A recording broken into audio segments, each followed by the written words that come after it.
గురు బ్రహ్మాండమైన ఐడియా. ఈ డొక్కు కెమెరా అమ్మేస్తే కనీసం 200 రావచ్చు. నేను 10th క్లాస్ పాస్ అయినప్పుడు మా నాన్నగారు కొనిచ్చిన వాచ్ ఇది అమ్మితే 100 గ్యారంటీ. ఈ కళ్ళజోడు ఉంట్రా, ఇవన్నీ అమ్మగా వచ్చిన డబ్బుతో కనీసం మా అన్నని ఈ రాష్ట్రంలో దాటించలేం. ఇంకా 5 రాష్ట్రాలు దాడాలి తను. అదేమి చూడండిరా. 2000 1 రూపాయి తక్కువ అయితే కెట్టదురా అంటే జిడ్డులో పట్టుకుంటారు. అయ్యో, ఏం జెంట్లమెన్ గారు, ఏంటి గొడవ? ఏం లేదు బాబు, మా ఇంట్లో అద్దెకున్న మనిషిని ఖాళీ చేయించి పెట్టవయ్యా అన్న. కాస్త రవిడేజం చేసి దానికి 2000 అడిగాడు. కొంచెం తగ్గించుకోవయ్యా అన్నాను. చాచి లంపకాయ కొట్టాడు. ఇదిగో మధ్యపేరం 1000 రూపాయలు ఇస్తావా? నీ ఇల్లు ఖాళీ చేయించి పెడతాం.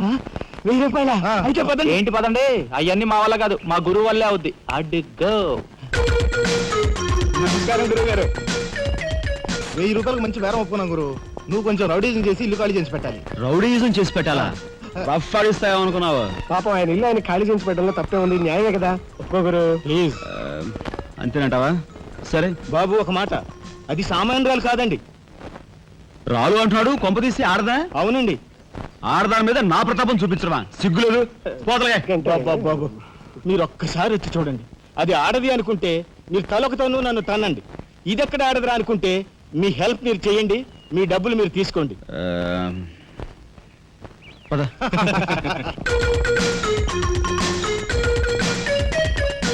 ఇదేనండి ఇల్లు. చెప్పానుగా, వెళ్ళు. తప్పదంటారా? మరేం భయం లేదు, వెళ్ళు. వెంట్రా.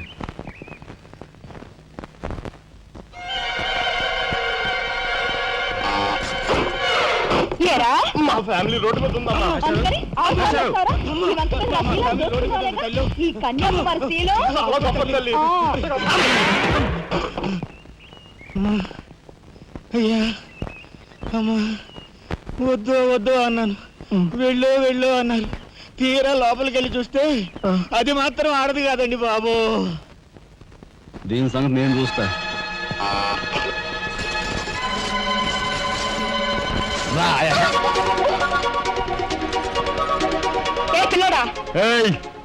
నా చెయ్యి పట్టుకుని బజార్కి లాగేంత మగాడువా నువ్వు? ఎంత ధైర్యం నిన్ను!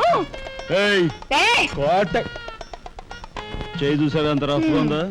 నాతో పెట్టుకోకు, రఫ్ ఆడించేస్తా. నువ్వు నాతో పెట్టుకోకు, నీ పని చెప్తాను. సూరమ్మత, అప్పాయమ్మ, వెంకాయమ్మ, సీతమ్మత. పొడుస్తా. పీకు, నీ బోటు పీకు. ఈ కత్తి ముయ్. పొడుస్తా. బోటు పీకో. కత్తి ముయ్. బోర్డు పీకో. రాయ్, మీరు లోపకెళ్ళంట్రా. దీని తాలూకా ఏది దొరుకుతా తీసి బయటపడండి. హలో మేడం, ఒక్క ఫోటో. Just wait. గొంతు పొడుస్తా. పోదలే పీకో.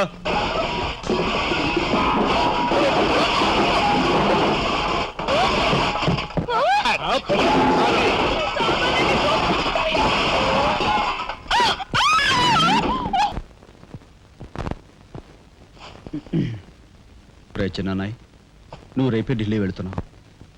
వారం తర్వాత ఆ 25,000 నీకు అన్నయ్య పంపిస్తాడు. ఇదిగో నీ ప్రయాణపు ఖర్చులు 500. ఏంటి అన్నయ్య ఏమన్నాడా? అన్నయ్య ఆజ్ఞ అనుకో, నా రిక్వెస్ట్ అనుకో. ఇస్తున్నాను, తీసుకో. ఈ డబ్బు నీకెక్కడిది? యక్ష ప్రశ్న వెయ్యొద్దు. ఇస్తున్నా, తీసుకో. అంతేగాని ఎక్కడి నుంచి వచ్చాయి, ఎలా వచ్చాయని డీటెయిల్స్ మాత్రం అడగ. డబ్బులు నీకు ఎక్కడైరా? చెప్పానా? యక్ష ప్రశ్న నేను. ఎక్కడదా ఈ డబ్బు నీకు? అన్నయ్య చిక్కు చిక్కు. అదే ఈ డబ్బు ఎక్కడదా నీకన్నా అడుగుతున్నాను. చెప్పరా? అలా దబాయిస్తా ఉంటానే. నేను దొంగతనం చేసినట్టు, జోబులు కొట్టేసినట్టు. అయితే రౌడీ చేసి సంపాదించావా? నాన్న రౌడీని కాను. అయితే అప్పు చేసావా? అది చేయికి ఇది చేయికి ఇంతలో నీకు ఇంత డబ్బు ఎలా వచ్చిందిరా? ఏమిట్రా పెద్దోడా దబాయింపు? వాడు ఏం చెప్తే అది నిజం. వాడు ఎవరనుకుంటున్నావు? సాక్షాత్తు అన్నయ్య, ఇప్పుడు వివరాలు ఏమీ అడగద్దు. అన్ని తర్వాత వివరంగా చెప్తాను. వివరంగా చెప్తాడు.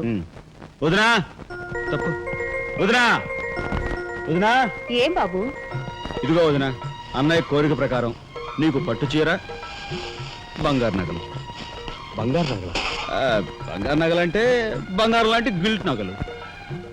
అయితే రాత్రి మేము మాట్లాడుకున్న మాటలు. అన్నయ్య, ఇప్పుడు వివరాలు అడగద్దు, అన్ని తర్వాత వివరంగా చెప్తాను అన్నానా? ఇప్పుడు వివరాలు ఏం అడగద్దు, తర్వాత అన్ని వివరంగా చెప్తాను అన్నాడా? ఆ వివరాలు నేను చెప్తాను.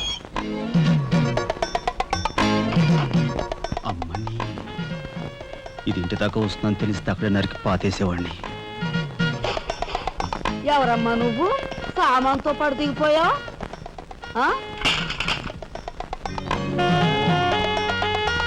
రావే రఫ్ పడతా ఎక్స్క్యూజ్ మీ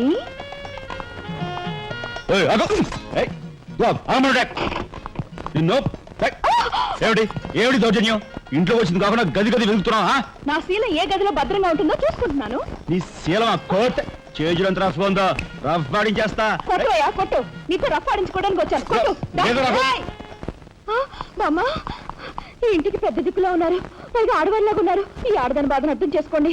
ఈ భారతదేశంలో ఒక ఆడదాని శీలానికి భద్రత లేదా? కనీసం ఈ- శీలం అంటే నీ బొంద ముందు నీ బొత్తాలు భద్రంగా పెట్టుకో. నా శీలం బామ్మగారు చూసారా, మీ ముందు ఇలా చూస్తున్నాడు. నాకంతా అర్థం అవుతూనే ఉందరా, నాకున్న అనుమానాలు నాకున్నాయి. నేను అంటోను కాదు. నోరు మూసుకుని పద. నాయనమ్మ నేను ఆ పని ఏరా, ఏమిటి నువ్వు నాయనమ్మ. చేసేది? వాళ్ళ నలుగురిలోనూ అడిగితే తలా ఒక తన్ను తంతారేమోనని ఇక్కడికి తీసుకొచ్చా. ఆ అమ్మాయి ఎవరు? ఆ అమ్మాయికి నీకు సంబంధం ఏమిటి? నాయనమ్మ నిజంగా నాకు ఎలాంటి సంబంధం లేదు. ఏం సంబంధం లేదా?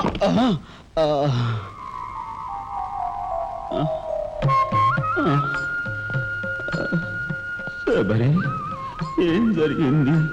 అయ్యో దేవుడు, నువ్వు వచ్చావా? అవును శబరి, నా శబరి ఆవేశం చూసి ఏం జరుగుంటుందా అని వచ్చాను. ఏం జరిగింది?